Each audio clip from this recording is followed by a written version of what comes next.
ಕರ್ನಾಟಕದಲ್ಲೇ ಚಿಂಚೋಳಿ ತಾಲೂಕು ಇಡೀ ರಾಜ್ಯದಲ್ಲೇ ಅತ್ಯಂತ ಹಿಂದುಳಿದ ತಾಲೂಕು. ಅಲ್ಲಿ ಮಕ್ಕಳ ಸಣ್ಣ ಇವ್ರನ್ನ ಶಿಶುಗಳನ್ನು ಮಾರಾಟ ಮಾಡೋಷ್ಟು ಕೆಟ್ಟ ಪರಿಸ್ಥಿತಿ ಆರ್ಥಿಕವಾಗಿದ್ದಂಥದ್ದು ಮತ್ತು ಹೆಚ್ಚು ದಲಿತರು ಹಿಂದುಳಿದ ವರ್ಗದ ಜನ ಇರುವಂಥ ಒಂದು ಮತಕ್ಷೇತ್ರ. ಅಲ್ಲಿ ವೀರೇಂದ್ರ ಪಾಟೀಲರು ಅದನ್ನು ಪ್ರತಿನಿಧಿಸ್ತಾ ಇದ್ದರು.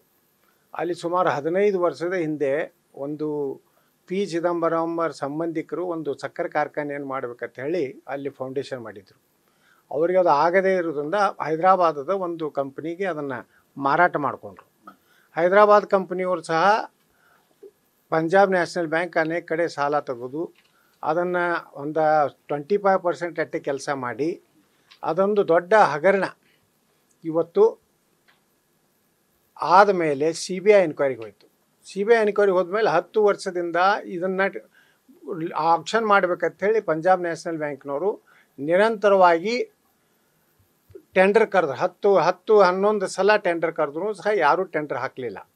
ಕೊನೆಗೆ ಅಲ್ಲಿ ರೈತರು ಬಂದು ನನಗೆ ವಿನಂತಿ ಮಾಡಿಕೊಂಡ್ರು. ನಮ್ಮ ಹಿಂದಿನ BJP ಅಧ್ಯಕ್ಷರಾದಂಥ ಬಸವರಾಜ ಪಾಟೀಲ್ ಸೇಡಮ್ ಅವರು ಮತ್ತು ರೈತರು ಕರ್ಕೊಂಡು ಬಂದು, ಇಲ್ಲ ಇದು ಭಾಳ ಹಿಂದುಳಿದಂಥ ತಾಲೂಕಿದೆ, ಇಲ್ಲಿ ಬೀದರ್ ಜಿಲ್ಲೆಯಲ್ಲಿ ಅನೇಕ ಕಾರ್ಖಾನೆ ಇದ್ದರೂ ನಮ್ಮ ಕಾರ್ಖಾನೆಗೆ ಸರಿಯಾಗಿ ಬೆಲೆ ಕೊಡೋದಿಲ್ಲ, ನಮ್ಮ ಕಬ್ಬು ತೊಗೋದಿಲ್ಲ, ಅದಕ್ಕೆ ಈ ಕಾರ್ಖಾನೆ ನೀವು ತೊಗೊಂಡು ಮಾಡಿರಿ ಅಂತ ಹೇಳಿ ವಿನಂತಿ ಮಾಡಿಕೊಂಡಾಗ ನಾವು 37,60,00,000 ರೂಪಾಯಿಗೆ ಆ ಒಂದನ್ನು ಟೆಂಡರ್ನಲ್ಲಿ NCLTದಿಂದ ಏನು ಇದು ಆಗಿದೆ ಅದರಲ್ಲಿ ನಾವು ಟೆಂಡರ್ನಲ್ಲಿ ಭಾಗವಹಿಸಿ ನಾವು ಒಬ್ಬರೇ ಟೆಂಡರ್ ಹಾಕಿದ್ವಿ. ಯಾಕಂದರೆ 10 ವರ್ಷದಿಂದ ಯಾರೂ ಹಾಕಲಿಲ್ಲ, ಆ ಪ್ರದೇಶಕ್ಕೆ ಹೋಗಲಿಕ್ಕೆ ಯಾರೂ ತಯಾರಿರಲಿಲ್ಲ.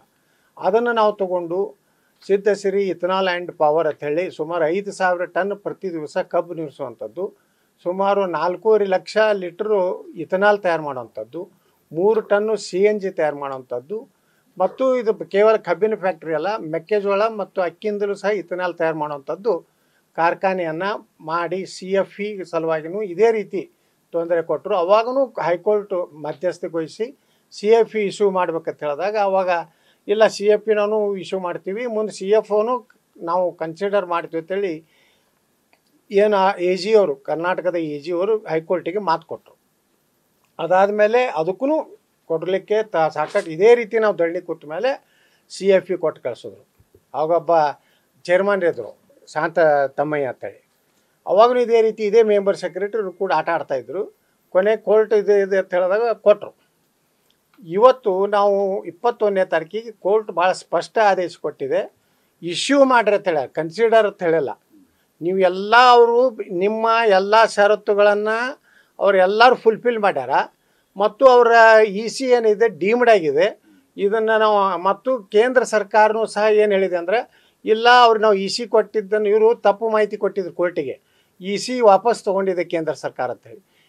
ನಮ್ಮ ಕೇಂದ್ರದ ಸರ್ಕಾರದ ವಕೀಲರು ಬಂದು ಅಟಾರ್ನಿ ಜನರಲ್ ಅವರು ಬಂದು ಅವರು ವಾದ ಮಾಡಿ ನಾವು ಯಾವುದೇ ರೀತಿ ವಾಪಸ್ ತೊಗೊಂಡಿಲ್ಲ, ಅವರೆಲ್ಲ ಏನು ಟರ್ಮ್ಸ್ ಆ್ಯಂಡ್ ಕಂಡೀಷನ್ ಅದು ಅದನ್ನು ಫುಲ್ಫಿಲ್ ಮಾಡ್ಯಾರ, ಅದಕ್ಕೆ ನಾವು EC ಕ್ಯಾನ್ಸಲ್ ಮಾಡಿಲ್ಲ ಅಂದಮೇಲೆ ಈ ಸರ್ಕಾರಕ್ಕೆ ಚೀಮಾರಿ ಹಾಕಿ ನೀವು ಇದನ್ನು ತಕ್ಷಣ ಎಲ್ಲ ಫುಲ್ಫಿಲ್ ಮಾಡಿದ್ದಾರೆ, ಇದಕ್ಕೆ ನೀವು CFO ಅಂದರೆ ಕನ್ಸೆಂಟ್ ಫಾರ್ ಆಪರೇಷನ್ ಅಂತೇಳಿ ಕೊಡಬೇಕಾಗ್ತದೆ, ಅದನ್ನು ಕೊಡಬೇಕಂತೇಳಿ ಆದೇಶ ಮಾಡಿದ್ದಾರೆ 21ನೇ ತಾರೀಕಿಗೆ. ಓಪನ್ ಕೋರ್ಟ್ನಲ್ಲಿ ಅವತ್ತು AG ಅವರು ಇದ್ದರು, ಪೊಲ್ಯೂಷನ್ ಬೋರ್ಡದ ವಕೀಲರಿದ್ದರು, ಎಲ್ಲರ ಮುಂದೆ ಓಪನ್ ಕೋರ್ಟ್ನಲ್ಲಿ ಜಜ್ಮೆಂಟನ್ನು ಓದಿದ್ದಾರೆ. ನಾವು 1:30 ಗಂಟೆಗೆ ಇಲ್ಲಿ ಬಂದೇವೆ. 1:30 ಗಂಟೆಗೆ ಬಂದಾಗ ಮೆಂಬರ್ ಸೆಕ್ರೆಟರಿ ಹೇಳಿದ್ರು, ಇಲ್ಲ ಸರ್ ಎಲ್ಲ ನಿಮ್ಮದು ನ್ಯಾಯಯುತ ಐತಿ, ಭಾಳ ಕ್ಲಿಯರ್ ಡೈರೆಕ್ಷನ್ ಇದೆ, ನಾವು ಇಶ್ಯೂ ಮಾಡ್ತೀವಿ. ಇದ್ರದ್ದು 1 ಗಂಟೆ ತನಕ ಅವರಿಗೆಲ್ಲ ಹೇಳಿದ್ರು, ಅವ್ರಿಗೆ ಕ್ಲಾರ್ಕಿಗೆ ರೆಡಿ ಮಾಡ್ರಪ್ಪ ಎಲ್ಲ ಪುಟಪ್ ಮಾಡ್ರಿ ಅಂತೇಳಿ. ಅದ್ರ ಮೇಲೆ ಬರೆದ್ರು. ಅಲ್ಲಿಂದ ಮತ್ತೊಂದೇನು ತೆಗೆದ್ರು, ನಿಮ್ಮ ಸರ್ಟಿಫೈಡ್ ಕಾಪಿ ತೊಗೊಂಡು ಬರ್ರಿ ಸರ್ ಅಲ್ಲಿ. ಮತ್ತು ಸರ್ಟಿಫೈಡ್ ಕಾಪಿ ತೊಗೊಂಡು ಬಂದು ಅದು ಕೊಟ್ಟು ರಿಸೀಟ್ ತೊಗೊಂಡಿವಿ. ತೊಗೊಂಡ ಮೇಲೆ ಆಟ ಚಾಲು ಆಯಿತು. ಅಲ್ಲಿಂದ ಇಲ್ಲಿವರೆಗೂ ಬರೀ ಸುಳ್ಳು ಹೇಳ್ಕೊತ, ಇಲ್ಲ ಸರ್ ಚೇರ್ಮನ್ ಬರಲಿಲ್ಲ. ಚೇರ್ಮನ್ ಅಂದರೆ ಈಗ ಪ್ರಿನ್ಸಿಪಲ್ ಸೆಕ್ರೆಟರಿ ಎನ್ವೈರ್ಮೆಂಟ್ ಇದ್ದಾರೆ, ಅವ್ರು ಬರಲಿ, ಅವರು ಬಂದರು. ಅವರು ಬಂದು, ಇಲ್ಲ ಸರ್ ನೀವು ಹೇಳೋದು 100% ಕೋರ್ಟ್ ಹೇಳಿದೆ, ಕೋರ್ಟು ಕನ್ಸಿಡರ್ ಹೇಳಿಲ್ಲ, ನೀವು ಕೊಡಲೇಬೇಕಂತ ಹೇಳಿದೆ, ನಿಮ್ಮ ಕಡೆಯಿಂದ ಯಾವುದೇ ರೀತಿ ಏನು ಕಂಡೀಷನ್ ಇದೆ ಎಲ್ಲನೂ ನೀವು ಫುಲ್ಫಿಲ್ ಮಾಡಿರುತ್ತೆ ಕೋರ್ಟ್ನಾಗೆ ನಮ್ಮ ಪೊಲ್ಯೂಷನ್ ಬೋರ್ಡ್ನವ್ರು ಹೇಳಿದ್ದಾರೆ. ಬರೀ EC ಬಗ್ಗೆನೇ ಡೌಟ್ ಇತ್ತು. ECನೂ ಸಹ ESG ಬಂದು ಸೆಂಟ್ರಲ್ ಗೌರ್ಮೆಂಟಿಂದ ಬಂದು ಅವರು EC ನಾವು ವಾಪಸ್ ತೊಗೊಂಡಿಲ್ಲ ಅಂತ ಹೇಳಿದ್ಮೇಲೆ ಕ್ಲಿಯರ್ ಇದೆ ಸರ್, ನಾವು ಇದನ್ನು ಕನ್ಸಿಡರ್ ಮಾಡ್ತೀವಿ ಅಂತ ಹೇಳಿದ್ರು. ಅವ್ರು ಹೇಳಿ ಹೋದವರು ಅವ್ರು ವಾಪಸ್ ಬರಲಿಲ್ಲ. ಮೆಂಬರ್ ಸೆಕ್ರೆಟ್ರಿ ಈಗ ಸರ್ ಒಂದು ಅರ್ಧ ಗಂಟೆ ತಡ್ರಿ ಸರ್ ಮಾಡಿ ಕೊಡ್ತೀನಿ ಸರ್, ಎಲ್ಲ ಸ್ಟಾಫ್ನವ್ರಿಗೆ ಹೇಳಿದ್ರು ಯಾರೂ ಹೋಗಬೇಡ್ರಿ, ಇದನ್ನೊಂದು ಕ್ಲಿಯರ್ ಮಾಡಿ ಹೋಗೋದೈತಂತೆ. ಅಲ್ಲಿಂದ ಇದನ್ನು ನಿರಂತರ 1.5 ಗಂಟೆದಿಂದ ನಾವು ಕಾಯ್ತಾ ಇದ್ವಿ.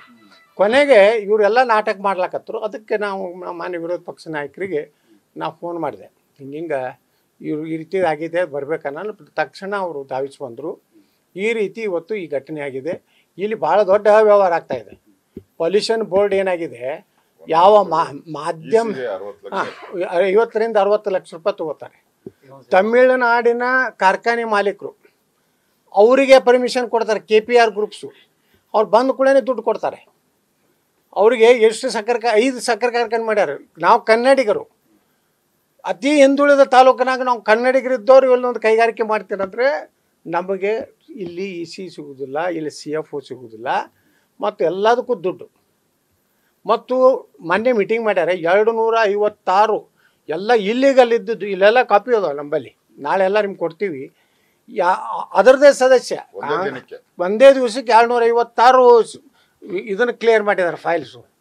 ಅಲ್ಲಿ ಅವರ ಕಾಂಗ್ರೆಸ್ಸಿನ ಸದಸ್ಯನೇ ಮೋದಿ ಅಂತೇಳಿ ಎಲ್ಲಿ ಇದ್ರವರು ಗುಲ್ಬರ್ಗದವರು, ಅದು ಅರಣ್ಯ ಮಂತ್ರಿ ಅಗ್ರಿ ಕಾಸು ಮಂಚಾನೆ ಪತ್ರ ಬರ್ದಾರೆ ಮೆಂಬರ್ ಸೆಕ್ರೆಟ್ರಿಗೆ, ನೀವೆಲ್ಲ ಇಲ್ಲಿಗಲ್ ಮಾಡ್ತಾಯಿದ್ದೀರಿ, ನೀವೆಲ್ಲ ಯಾವುದೂ ಪರಿಸರದ ಯಾವುದೇ ನಾರ್ಮ್ಸ್ಗಳನ್ನು ಉಲ್ಲಂಘನೆ ಮಾಡ್ತಾಯಿದ್ದೀರಿ, ಒಂದೇ ದಿವಸ 256 ಹೆಂಗೆ ನೀವು ಇದು ಕೊಡ್ತೀರಿ, ಇದನ್ನು ಪೋಸ್ಟ್ಮಾನ್ ಮಾಡಬೇಕು, ಎಲ್ಲ ಕೈಗಾರಿಕೆಗಳನ್ನು ಪರಿಸರದ ಎಲ್ಲ ಟೆಕ್ನಿಕಲ್ ಏನಿದೆ ಲೀಗಲ್ ಎಲ್ಲ ನೋಡಿ ಕೊಡ್ಬೇಕಂತೇಳಿ ಯಾವುದೇ ವಿರೋಧ ಮಾಡಿದ್ದಾರೆ. ಅದು ಕಾಂಗ್ರೆಸ್ಸಿನ ಒಬ್ಬ ಮೆಂಬರು.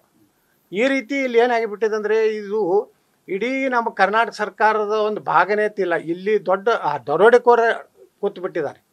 ಹಿಂದೆನೂ ನೀವು ನೋಡಿದ್ರೆ ಚೇರ್ಮನ್ ಆಗಬೇಕಾದ್ರೆ 10 ಕೋಟಿ ಕೊಡಬೇಕು, 20 ಕೋಟಿ ಕೊಡಬೇಕು. ಈ ಒಂದು ವ್ಯವಸ್ಥೆ ಯಾವ ಚಾನೆಲ್ದವ್ರಿಗೂ ಇದು ಕಾಣಿಸಿಲ್ಲ. ಇದೊಂದು ಉದ್ಯೋಗ, ಇಷ್ಟು ಕೈಗಾರಿಕಾ ಉದ್ಯಮಿಗಳು ಇಲ್ಲಿ ಬಂದು ಸುತ್ತು ಹಾಕಿ ಪಾಪ ಇಲ್ಲಿ ದುಡ್ಡು ಕೊಟ್ಟರೂ ಸಹ ಮತ್ತೆ ದುರಂಕಾರನಿಂದ ಮಾತಾಡೋವಂಥದ್ದು. ಇದೊಂದು ಬೇರೆ ಲೋಕನೇ ಆಗಿಬಿಟ್ಟಿದೆ. ಅದಕ್ಕೆ ಇವತ್ತು ನಾನು ಧರಣಿ ಕೂತಿದ್ದೇನೆ. ನಾನು ಕೂತಂಥ ಉದ್ದೇಶ ಏನಪ್ಪ ಅಂದರೆ, ಇದೇ ರೀತಿ ಕನ್ನಡಿಗರಿಗೆ ಇಲ್ಲಿ ಕೈಗಾರಿಕೆನೇ ಮಾಡಲಿಕ್ಕೆ ಕೊಡಲಾರ್ದು. ಇವತ್ತು ನೋಡಿ ತಮಿಳ್ನಾಡ್ದವ್ರು ಬಂದ್ರೆ ಆರಾಮ ಮಾಡ್ತಾರೆ.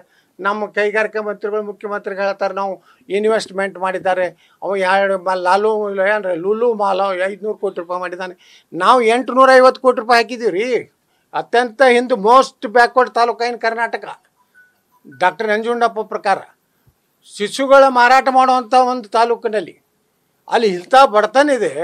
ಅದು ಇಡೀ ಒಂದು ಭಾಗದಲ್ಲಿ ನಾವು ಪಬ್ಲಿಕ್ ಸ್ಕೂಲ್ ಮಾಡಿದ್ದೀವಿ, 108 ಬೆಡ್ಡೆಡ್ ಹಾಸ್ಪಿಟ್ಲ್ ಮಾಡಿದ್ದೀವಿ, ಸೂಪರ್ ಬಜಾರ್ ಮಾಡಿದ್ದೀವಿ, ಒಳ್ಳೆ ರೆಸ್ಟೋರೆಂಟ್ ಇಲ್ಲ.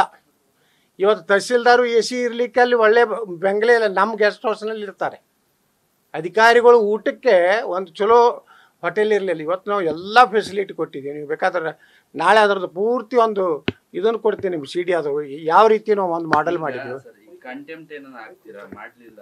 ಇಲ್ಲ ನಾವು ಧರಣಿ ನಮ್ದು ಆರ್ಡರ್ ಆಗಿದೆ, ಈಗ ಕೊಡ್ಬೇಕು ಅವರು.